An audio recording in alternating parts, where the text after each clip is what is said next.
This is the first bed I slept on when I got to New Zealand. It's a couch at the airport. And this is where I am now.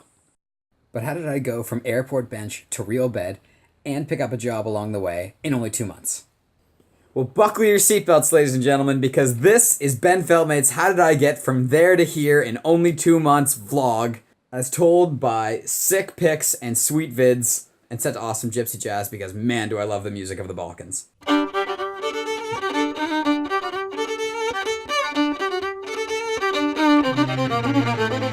I caught the bus in Wellington, checked into a zebra-colored hostel for the next few days while I got to know the city. Needing to get a job ASAP, I sorted out my working visa and got my bank account set up.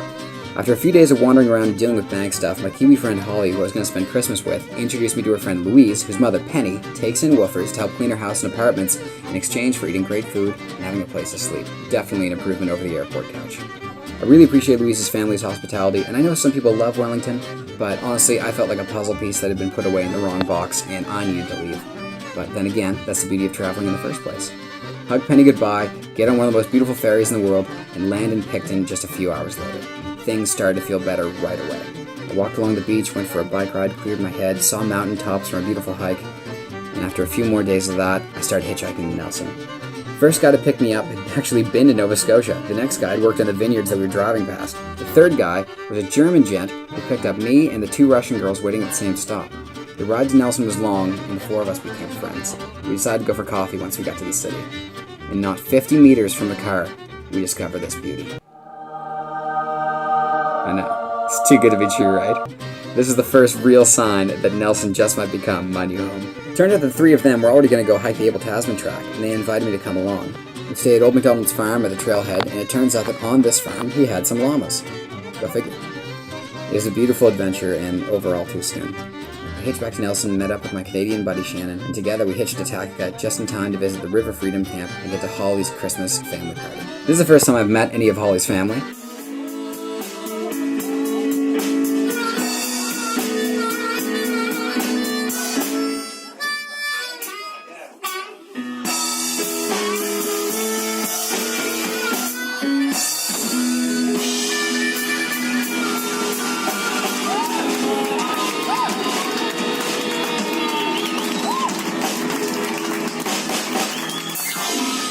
Suffice to say, we got on pretty well. Shannon and I lived in a tent on their lawn and got to be a part of the family. It was awesome, and I really miss it. Christmas Eve, we caught salmon. Christmas dinner, we ate it. It was pretty special for me to sit down with a family again, especially in the holidays. Now, with Christmas behind me, the priority was once again getting a job.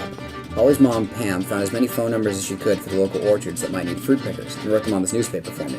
The next day, I hitchhiked to the next town, Motueka, about an hour's drive away, and walked orchard to orchard all day long, looking for work in person and calling camping stores in between. I was starting to walk back at the end of the day when the manager of the Kathmandu camping store in Nelson called me back.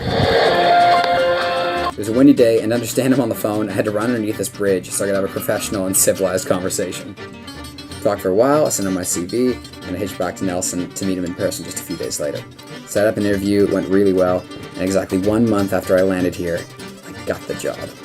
Now, all I needed was a home I could afford. $30 per night minimum, hostels were way too expensive for me long term, so I bought a bike off Trade Me and moved into the Mai Tai motor camp, just a 30-minute ride from town.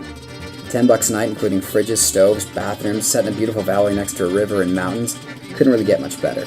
And I don't think my mom was too keen on me living in a tent, but going to the bed to the sound of a running river, waking up to birds singing, and commuting to work through the mountains every day didn't sound so bad to me.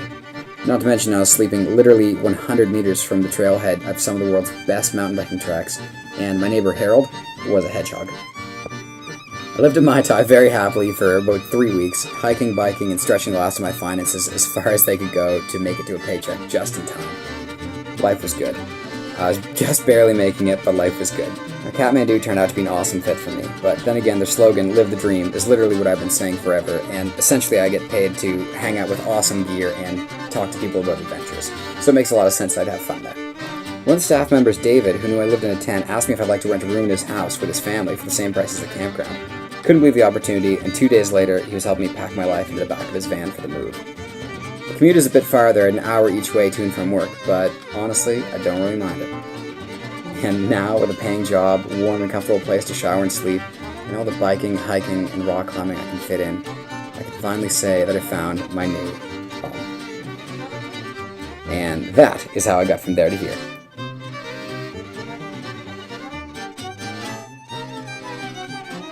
Also, I walked away from a very serious car crash that totaled the car. I've lost count of how many times I've hitchhiked, narrowly escaped a SEAL attack, and summited two beautiful mountains. Thank you, goodbye.